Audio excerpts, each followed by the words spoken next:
Hello and welcome back to MNB Edu Hub. আজি আমি তোমালোকৰ বাবে লৈ আহিছো কামৰূপ মেট্ৰো জিলাৰ প্ৰি-বোৰ্ড এক্সামিনেশ্যন 2024-25 অৰ সোশিয়াল সায়েন্স বিষয়ৰ কোৱেশ্চন পেপাৰ। আজিৰ ভিডিঅ'ত আমি তোমালোকৰ লগত 45 টা যি MCQ কোৱেশ্চনছ আছে এই কোৱেশ্চনছ আৰু তাৰে সলিউশনবোৰ ডিসকাস কৰিম। তোমালোকে যদি চেনেলটো লৈ প্ৰথমবাৰৰ বাবে আহিছা চেনেলটো সাবস্ক্ৰাইব কৰি লবা আৰু নটিফিকেশনটো অন কৰি ৰাখিবা। বলা আমি ভিডিঅ'টো আৰম্ভ কৰিছো। প্ৰথমটো প্ৰশ্ন মকুৱাৰা শব্দৰ অৰ্থ কি আৰু শুদ্ধ উত্তৰটো হ'ব মৃতকৰ সৈধ। 2 নম্বৰ প্ৰশ্ন ৰায়ত সভাৰ প্ৰধান উদ্দেশ্যবোৰ আছিল এ নম্বৰত দিয়া আছে গ্লেজিং কৰ বন্ধ কৰা এটো সঁচা হয়। 2 নম্বৰত বি নম্বৰত দিছে মাটিৰ খাজনা হ্ৰাস কৰা এটো সঁচা হয়। সি নম্বৰত দিছে পূৰ্ববংগৰ পৰা হোৱা প্ৰজনন ৰোধ কৰা এটো শুদ্ধ হয় আৰু ডি নম্বৰত কৈছে কানিৰ প্ৰচলন বন্ধ কৰা এটো শুদ্ধ নহয়। তাৰমানে 1 2 আৰু 3 এটো অপচন এ ত আছে সেইকাৰণে অপচন এ টো শুদ্ধ উত্তৰ হ'ব। 3 নম্বৰ প্ৰশ্ন তলত দিয়া লোকনৃত্যসমূহ সঠিকভাৱে জনগোষ্ঠীৰ লগত মিলাই শুদ্ধ উত্তৰটো বাছি উলিওৱা। ইয়াতে এ আমাৰ ৰাভা দিয়া আছে এ যিটো আছে ৰাভাসকলৰ 2 নম্বৰ মানে ফাৰকান্তি যিটো আছে এটোৰ লগত মিল খাব 2 নম্বৰৰ লগত মিল খাব। বি নম্বৰত বড়ো দিয়া আছে বড়ো 1 নম্বৰ যি বাগৰুম্বা আছে এটোৰ লগত মিল খাব। 3ত দৰঙী আছে দৰঙীটো টেপাতুলুৱা যেটো 4 নম্বৰ আছে এটোৰ লগত মিল খাব আৰু নামনি অসম ভোৰতাল নৃত্য আৰু এই যেটো সিকোয়েন্স আছে এটো আমাৰ অপচন সি ত আছে এই কাৰণ অপচন সি যেটো আছে এটো শুদ্ধ উত্তৰ হ'ব। 4 নম্বৰ প্ৰশ্ন তলৰ বাক্যসমূহ পঢ়ি অসমলৈ অহা সঠিক জনগোষ্ঠীটো চিনাক্ত কৰা। এত কৈছে এওঁলোকে হিন্দু আৰ্যমূলৰ ভাষা কৈছিল। বিত কৈছে অসমৰ হিন্দু জনসংখ্যাৰ এক বৃহৎ অংগ তেওঁলোকে প্ৰতিনিধিত্ব কৰে। সি নম্বৰত কয় প্ৰথমতে এওঁলোক স্থানীয় ৰজাৰ পৃষ্ঠপোষকতাত অসমলৈ আহিছিল আৰু ডি নম্বৰত কৈছে এওঁলোক গংগা সমভূমি অঞ্চলৰ পৰা অসমলৈ আহিছিলে। আৰু এই যেটো ক্যাৰেক্টাৰ দিয়া আছে এইকেইটা আমাৰ ককেশীয় জনগোষ্ঠী যেটো আছে অপচন সি ইয়াৰ লগত মিল খায় সেইকাৰণে অপচন সি ককেশীয় জনগোষ্ঠী এটো আমাৰ শুদ্ধ উত্তৰ হ'ব। নেক্সট কৈছে প্ৰশ্ন নম্বৰ 5 আৰু 6 দুটা বাক্য বিবৃতি আৰু কাৰণ বুলি দিয়া হৈছে দুয়োটা ভালকৈ পঢ়ি শুদ্ধ বিকল্পটো বাছি উলিওৱা। 5 নম্বৰত বিবৃতিত কৈছে ভাৰতবৰ্ষ এখন সমাজবাদী ৰাষ্ট্ৰ এটো সঁচা হয়। কাৰণ কৈছে ভাৰতবৰ্ষৰ উৎপাদনৰ আহিলাসমূহৰ জাতীয়কৰণ হ'ব আৰু জাতীয় আয়ৰ সমবিতৰণ হ'ব এটোও সঁচা হয় সেইকাৰণে অপচন এ যেটো আছে ঠিক আছে এ আৰু আৰ দুয়োটাই শুদ্ধ আৰ এৰ শুদ্ধ বৰ্ণনা এটো আমাৰ শুদ্ধ উত্তৰ হ'ব 5 নম্বৰৰ বাবে। 6 নম্বৰত বিবৃতিত কৈছে সচিবালয় হল ৰাষ্ট্ৰসংঘৰ প্ৰাণকেন্দ্ৰ এটো সঁচা হয় ঠিক আছে। কাৰণত কৈছে সচিব প্ৰধানজনক নিৰাপত্তা পৰিষদৰ অনুমোদন ক্ৰমে সাধাৰণ সভাই নিয়োগ কৰে এটোও সঁচা হয় আৰু সেইকাৰণে অপচন এ যেটো আছে এ আৰু আৰ দুয়োটাই শুদ্ধ আৰ টো এৰ শুদ্ধ বৰ্ণনা এটো আমাৰ শুদ্ধ উত্তৰ হ'ব 6 নম্বৰৰ বাবে। 7 নম্বৰ প্ৰশ্ন ৰাষ্ট্ৰসংঘৰ ছন্দত মুঠ কেইটা অনুচ্ছেদ আছে আৰু শুদ্ধ উত্তৰটো হ'ব 111টা অপচন বি যেটো আছে এটো শুদ্ধ উত্তৰ। 8 নম্বৰ প্ৰশ্ন ৰাষ্ট্ৰীয় মানৱ অধিকাৰ আয়োগৰ সদস্যসকলক কোনে নিযুক্তি দিয়ে আৰু শুদ্ধ উত্তৰটো হ'ব অপচন বি ভাৰতৰ ৰাষ্ট্ৰপতিয়ে। 9 নম্বৰ প্ৰশ্ন 2015-16 চনৰ তথ্যমতে অসমৰ আটাইতকৈ দীঘল ৰাষ্ট্ৰীয় ঘাইপথ কোনটো আৰু শুদ্ধ উত্তৰটো হ'ব অপচন ডি 37 নং ৰাষ্ট্ৰীয় ঘাইপথ। 10 নম্বৰ প্ৰশ্ন তলৰ ঘটনা প্ৰবাহবোৰ ঊৰ্ধ্বক্ৰমত সজোৱা তাৰমানে সৰুৰ পৰা তাৰমানে প্ৰথমতে কোনটো হৈছিল সেইটো আৰু শেষত কোনটো হৈছে হেনেকুৱাকে আমাক সজাব দিছে। ইয়াৰে যিবিলাক ঘটনা হৈছে তাৰে চম্পাৰণৰ স্থানীয় ঘটনা যেটো এটো 1917-18 চনত হৈছিল 1917-18 চনত ঠিক আছে। নেক্সট যেটো চৌৰাচৌৰীৰ ঘটনা আছিল এটো 1922 চনত হৈছিল 1922। তাৰ পিছত আমাৰ পূৰ্ণ স্বৰাজৰ দাবী এইটো 1929 চনত হৈছিলে এইটো লাহোৰ অধিৱেশনত সিদ্ধান্তটো লোৱা হৈছিলে তাৰ পিছত শেষত ভাৰত স্বাধীন আইন এইটো 1947 চনত তাৰমানে প্ৰথমতে আমাৰ চম্পাৰণৰ ঘটনা যিটো তাৰ পিছত চৌৰাচৌৰীৰ ঘটনা তাৰ পিছত পূৰ্ণ স্বৰাজ তাৰ পিছত ভাৰত স্বাধীন আইন এইটো আমাৰ অপচন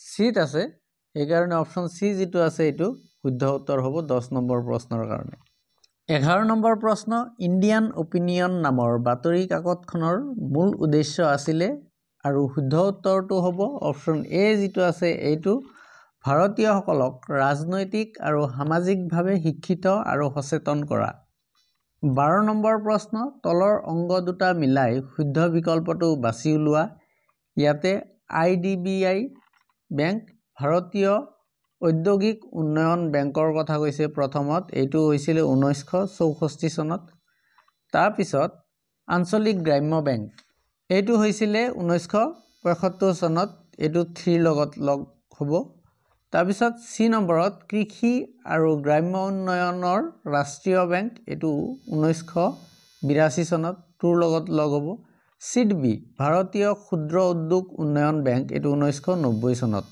মানে ডি টু 1ৰ লগত আৰু এই সিকুৱেন্স মিলা থকা আমাৰ অপচন ডিত আছে এই কাৰণে অপচন ডি যিটো আছে এইটো শুদ্ধ উত্তৰ হ'ব 13 নম্বৰ প্ৰশ্ন ইউৰোপ মহাদেশৰ দক্ষিণত থকা সাগৰ কেইখন হ'ল আৰু শুদ্ধ উত্তৰটো হ'ব অপচন সি ভূমধ্য সাগৰ কেস্পিয়ান সাগৰ আৰু কৃষ্ণ সাগৰ 14 নম্বৰ প্ৰশ্ন দক্ষিণ আমেৰিকাৰ মাটিকালিৰ ফালৰ পৰা আটাইতকৈ বৃহত্তম দেশখন হ'ল আৰু শুদ্ধ উত্তৰটো হ'ব অপচন বি ব্ৰাজিল 15 নম্বৰ প্ৰশ্ন বিবৃতিত কৈছে অৰ্থনৈতিক বিকাশ হ'লেই অৰ্থনৈতিক উন্নয়ন হৈছে বুলি ক'ব নোৱাৰি কিন্তু অৰ্থনৈতিক উন্নয়ন হ'ব লাগিলে অৰ্থনৈতিক বিকাশ হ'ব লাগিব এই যিটো উক্তি আছে এইটো বিবৃতি আছে এইটো সঁচা হয় আৰু কাৰণত কৈছে অৰ্থনৈতিক উন্নয়ন অৰ্থনৈতিক বিকাশৰ অংগ মাত্ৰ এইটো মিছা হয় ঠিক আছে যেটো কাৰণ হৈছে এইটো মিছা A is true R is false এই শুদ্ধ আৰু অশুদ্ধ এইটো আমাৰ অপচন সিত আছে আৰু অপচন সি টো ৰাইট আনসাৰ হ'ব 16 নম্বৰ প্ৰশ্ন মুদ্ৰাৰ ক্ৰম বিকাশৰ প্ৰথম স্তৰটো হ'ল আৰু শুদ্ধ উত্তৰটো হ'ব অপচন এ বিনিময় প্ৰথা 17 নম্বৰ প্ৰশ্ন ব্যক্তিগত সত্যাগ্ৰহ আন্দোলনত প্ৰথমে গ্ৰেপ্তাৰ বৰণ কৰা সত্যাগ্ৰহীজন কোন আৰু শুদ্ধ উত্তৰটো হ'ব অপচন বি আচাৰ্য বিনোবা ভাবে নেক্সট 18 নম্বৰ প্ৰশ্ন শুদ্ধ বিকল্পসমূহ উপযুক্তভাৱে মিলোৱা ইয়াতে এ নম্বৰত সাকাৰিয়া আয়োগ দিয়া আছে এটো 2 নম্বৰৰ লগত মিল খাব এটো 1983 42তম সংবিধান সংশোধন এটো হৈছিল 14 ডিসেম্বৰ 1976 এটো হল 3 লগত মিল খাব 3 নম্বৰত দিছে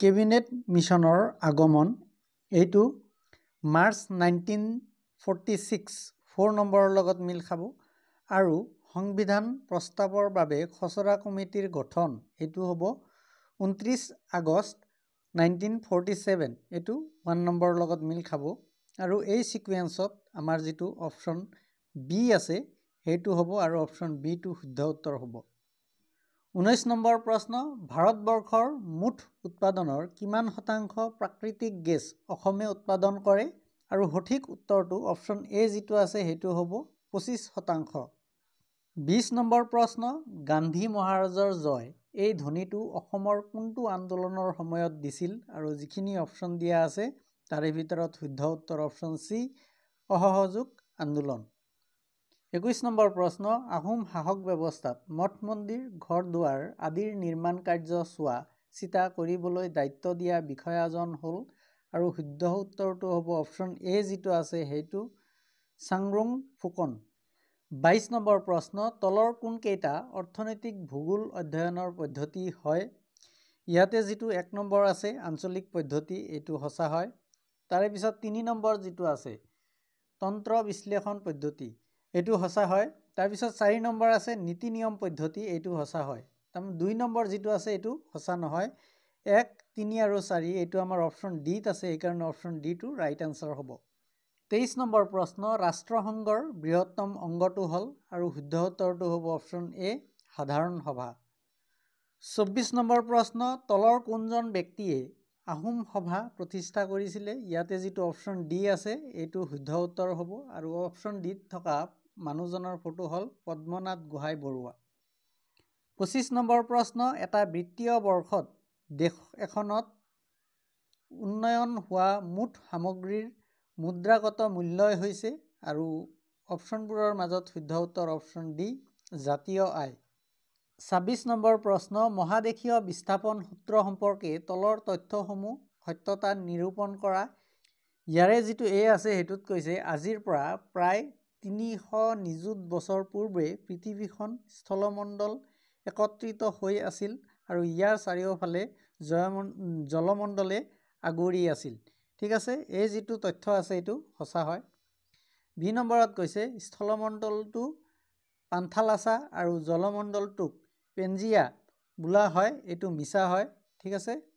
3 নম্বৰত কৈছে টেথিছ সাগৰে স্থলমণ্ডলটোক উত্তৰ দক্ষিণকৈ দুটা ভাগত বিভক্ত কৰিছিলে। চি নম্বৰ যিটো আছে এইটো সঁচা হয়। ডি নম্বৰত কৈছে উত্তৰ অংগটোক গণ্ডৱানালেণ্ড আৰু দক্ষিণ অংগটোক লৰেচিয়া কৈছিলে, এইটো মিছা হয়। ঠিক আছে, তাৰমানে অনলি এ আৰু চি শুদ্ধ, বি আৰু ডি অসত্য, এইটো অপশ্যন ডিত আছে, চিত আছে এইটো সেইকাৰণে অপশ্যন চি যিটো আছে এইটো ৰাইট এনচাৰ হ'ব। 27 নম্বৰ প্ৰশ্ন, মুঠ সৌৰশক্তিৰ 19% বায়ুমণ্ডলে শুহি লয় আৰু বাকী 51% শক্তি পৃথিৱীয়ে বাষ্পীভৱন আদিৰ যোগেদি পুনৰ বায়ুমণ্ডললৈ এৰি দিয়ে। ইয়াক কোৱা হয়, আৰু শুদ্ধ উত্তৰটো হ'ব অপশ্যন বি লীন তাপ।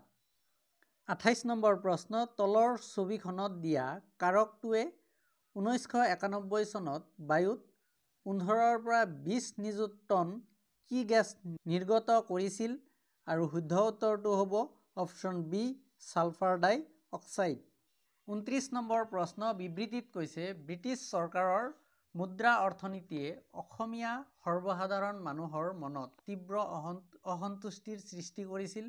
এইটো সঁচা হয় বিবৃতি যিটো আছে, কাৰণ কৈছে তেওঁলোকে ভূমি ৰাজহ চৰকাৰক দিবলৈ বাধ্য হৈছিল। এই কাৰণটো সঁচা হয়, আৰু কাৰণটো বিবৃতিৰ শুদ্ধ ব্যাখ্যা, সেইকাৰণে অপশ্যন চি যিটো আছে সেইটো আমাৰ শুদ্ধ উত্তৰ হ'ব। 30 নম্বৰ প্ৰশ্ন, তলৰ বাক্যকেইটা পঢ়ি সঠিক চৰকাৰ পদ্ধতিটো চিনাক্ত কৰা। এ নম্বৰত কৈছে 1935 চনৰ ভাৰত চৰকাৰ আইনখনে ভাৰতবৰ্ষত এই পদ্ধতি সীমিতৰূপে আৰম্ভ কৰিছিলে। বি নম্বৰত কৈছে ভাৰতীয় সংবিধান প্ৰণেতাসকলে ইংলেণ্ডৰ সংবিধানখন অন্ধভাৱে অনুকৰণ নকৰি ভাৰতীয় পৰিৱেশৰ লগত খাপ খাই এই পদ্ধতিৰ ভাৰতীয়কৰণ কৰিছিল, আৰু যিটো পদ্ধতিৰ কথা ইয়াতে কোৱা হৈছে সেইটো হ'ল সংসদীয় গণতন্ত্ৰ, যিটো আমাৰ অপশ্যন এত আছে, আৰু সেইটোৱে ৰাইট এনচাৰ হ'ব। 31 নম্বৰ প্ৰশ্ন, 1905 চনৰ কোন তাৰিখে বংগ বিভাজন কাৰ্যকৰী হৈছিলে? আৰু অপশ্যনবোৰৰ মাজত শুদ্ধ উত্তৰ অপশ্যন বি 16 অক্টোবৰ তাৰিখে। 32 নম্বৰ প্ৰশ্ন, যি মুদ্ৰাৰ গ্ৰহণযোগ্যতা বিধিসন্মত, এনে মুদ্ৰা গ্ৰহণ কৰিবলৈ অমান্তি দৰ্শোৱাজন আইনমতে দণ্ডনীয় হয়, সেই মুদ্ৰাক কোৱা হয়, আৰু যিখিনি অপশ্যন দিয়া আছে তাৰে ভিতৰত শুদ্ধ উত্তৰ অপশ্যন এ বিহিত মুদ্ৰা। 33 নম্বৰ প্ৰশ্ন, এখন ঠাইৰ অৰ্থনৈতিক উন্নয়নৰ গতি আৰু দিশ নিৰ্ণয় কৰাটোৱেই অৰ্থনৈতিক ভূগোলৰ মূল উদ্দেশ্য। কোনে এনেদৰে কৈছিলে? আৰু যিখিনি অপশ্যন দিয়া আছে তাৰে শুদ্ধ উত্তৰটো হ'ব অপশ্যন ডি জৰ্জ চিজাম। 34 নম্বৰ প্ৰশ্ন, তলৰ বিকল্পসমূহ সঠিকভাৱে মিলোৱা। ইয়াতে প্ৰথমতে শিক্ষা দিয়া আছে, শিক্ষা হ'ল ব্যক্তিগত সম্পদ। ঠিক আছে, এইটো 3ৰ লগত মিল খাব। প্ৰাকৃতিক গেছ এইটো অনবীকৰণযোগ্য সম্পদ হয়, এইটো 4ৰ লগত মিল খাব। এখন দেশৰ অধীনত থকা জীৱ জন্তু এইটো হ'ল জাতীয় সম্পদ, 2ৰ লগত মিল খাব। আৰু ডি নম্বৰত কৈছে সাগৰ মহাসাগৰ, এইটো হ'ল আন্তৰ্জাতিক সম্পদ, আৰু এইটো ছিকুৱেঞ্চ মিল থকা আমাৰ অপশ্যন ডিত আছে, সেইকাৰণে অপশ্যন ডি যিটো আছে এইটো শুদ্ধ উত্তৰ হ'ব। 35 নম্বৰ প্ৰশ্ন, তলৰ উক্তিবোৰ চাই শুদ্ধ উত্তৰটো বাছি উলিওৱা। 1 নম্বৰত কৈছে 1947 চনৰ জুলাই মাহত ব্ৰিটিছ সংসদে ভাৰত স্বাধীন আইন প্ৰণয়ন কৰিছিলে। এই যিটো উক্তি আছে এইটো সঁচা হয়। 2 নম্বৰ উক্তিত কৈছে 1947 চনৰ 15 আগষ্টত ভাৰত আৰু বাংলাদেশে স্বাধীনতা লাভ কৰিছে। এই যিটো উক্তি আছে 2 নম্বৰ এইটো মিছা হয়। ঠিক আছে, 15 আগষ্টত কেৱল ভাৰতেহে স্বাধীনতা লাভ কৰিছিলে, বাংলাদেশে স্বাধীনতা লাভ কৰা নাছিলে। সেইকাৰণে অপশ্যন চি যিটো আছে 1 শুদ্ধ 2 অশুদ্ধ এইটো আমাৰ শুদ্ধ উত্তৰ। 37 নম্বৰ প্ৰশ্ন, তলৰ বিকল্পসমূহ সঠিকভাৱে মিলোৱা। এ নম্বৰত দিছে মহীসোপান। মহীসোপান এইটো প্ৰায় 200 মিটাৰ 3ৰ লগত মিল খাব। তাৰপিছত মহীঢাল, মহীঢাল যিটো আছে এইটো প্ৰায় 2000 মিটাৰ, এইটো 4ৰ লগত মিল খাব। সমুদ্ৰতলীয় ধ্ৰুনি এইটো হ'ব আমাৰ 2ৰ লগত মিল খাব। আৰু সামুদ্ৰিক ঘাট এইটো আমাৰ 1ৰ লগত মিল খাব। আৰু এইটো সিকুৱেন্সত থকা অপশ্যন চিত আছে, সেইকাৰণে অপশ্যন চি ৰাইট এনচাৰ হ'ব। 37 নম্বৰ প্ৰশ্ন, তলৰ ছবিখনত দেখুওৱা মহাসাগৰখন চিনাক্ত কৰা। ইয়াতে যিটো ছবি দিয়া আছে আমাৰ কিতাপতো আছে যে এইখিনিত কি মহাসাগৰ আছে এইটো আমাক ক'ব দিছে, আৰু শুদ্ধ উত্তৰটো হ'ব অপশ্যন চি প্ৰশান্ত মহাসাগৰ। 38 নম্বৰ প্ৰশ্ন, বাধ্যতামূলক মিত্ৰতা নীতি কোনে প্ৰৱৰ্তন কৰিছিলে, আৰু শুদ্ধ উত্তৰ অপশ্যন বি যিটো আছে লৰ্ড ৱেলছলি। 39 নম্বৰ প্ৰশ্ন, 2021 চনত কেন্দ্ৰীয় চৰকাৰৰ মালিকীস্বত্বত থকা চেণ্ট্ৰেল ইলেক্ট্ৰিক লিমিটেডৰ মালিকীস্বত্ব টাটা গ্ৰুপলৈ স্থানান্তৰ কৰা হয়। এই কাৰ্যটো মূলতঃ, আৰু শুদ্ধ উত্তৰটো হ'ব অপশ্যন ডি ব্যক্তিগতকৰণ। 40 নম্বৰ প্ৰশ্ন, তলৰ অংগ দুটা মিলাই শুদ্ধ বিকল্পটো বাছি উলিওৱা। ইয়াতে এ নম্বৰত দিছে মোহিনীঅট্টম, এইটো আমাৰ কেৰেলাৰ লগত মিল খাব। এ 3ৰ লগত। ভাৰতনাট্যম যিটো আছে এইটো তামিলনাডুৰ হয়, 4ৰ লগত মিল খাব। কুচিপুড়ি যিটো আছে এইটো অন্ধ্ৰপ্ৰদেশৰ হয়, 2ৰ লগত মিল খাব।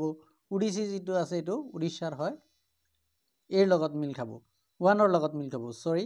সেইকাৰণে আমাৰ যিটো 40 নম্বৰ কুৱেশ্যন আছে তাৰ শুদ্ধ উত্তৰ অপশ্যন বি হ'ব। 41 নম্বৰ প্ৰশ্ন, ভাৰতলৈ প্ৰৱেশ কৰা বিভিন্ন জনগোষ্ঠীসমূহৰ তলত দিয়া কোনটো ক্ৰম শুদ্ধ? আৰু ইয়াতে যিকেইটা ক্ৰম দিয়া আছে তাৰে ভিতৰত অপশ্যন বি যিটো আছে সেইটো আমাৰ শুদ্ধ ক্ৰম হয়। অষ্ট্ৰিকসকল, মংগোলীয়াসকল, তাৰপিছত নাৰ্ডিক, তাৰপিছত নিগ্ৰো, এইটো আমাৰ শুদ্ধ ক্ৰম হয়। 42 নম্বৰ প্ৰশ্ন, ফুলগুৰিৰ ধাৱা কেতিয়া হৈছিল? আৰু শুদ্ধ উত্তৰটো হ'ব অপশ্যন এ 1861 চনত। 43 নম্বৰ প্ৰশ্ন, দক্ষিণ এছিয়া আঞ্চলিক সহযোগিতা সংস্থাৰ মুখ্য কাৰ্যালয় ক'ত অৱস্থিত? আৰু শুদ্ধ উত্তৰটো হ'ব অপশ্যন বি কাঠমাণ্ডুত। 44 নম্বৰ প্ৰশ্ন, ইণ্ডোনেছিয়াৰ ৰাজধানী হ'ল? আৰু শুদ্ধ উত্তৰটো হ'ব অপশ্যন এ জাকাৰ্টা। 45 নম্বৰ প্ৰশ্ন, কামৰূপ মেট্ৰ' জিলাখন কিমান চনৰ লোকপিয়লৰ পিছত গঠিত হৈছিলে? আৰু শুদ্ধ উত্তৰটো হ'ব অপশ্যন চি 2001 চনৰ যিটো লোকপিয়ল আছিলে তাৰে পিছত। ঠিক আছে, নেক্সট ইয়াতে ডেছক্ৰিপটিভ টাইপ কুৱেশ্যনছ দিয়া আছে। তোমালোকে যদি কুৱেশ্যন পেপাৰখন বিচাৰি আছা তেতিয়াহ'লে আমাৰ হোৱাটছএপৰ গ্ৰুপ তোমালোকে জইন কৰিব পাৰা। গ্ৰুপৰ লিংক আমি তোমালোকৰ ভিডিঅ'ৰ ডেছক্ৰিপশ্যনত দি দিম, তাৰে পৰা তোমালোকে গ্ৰুপটো জইন কৰিব পাৰিবা। আশা কৰিছোঁ আজিৰ ভিডিঅ' যিটো আছে এইটো তোমালোকে ভাল পাইছা। যদি ভাল পাইছা তেতিয়াহ'লে লাইক, কমেণ্টছ আৰু শ্বেয়াৰ নিশ্চয় কৰিবা। আজিৰ কাৰণে ইমানতেই সামৰিছোঁ। ধন্যবাদ।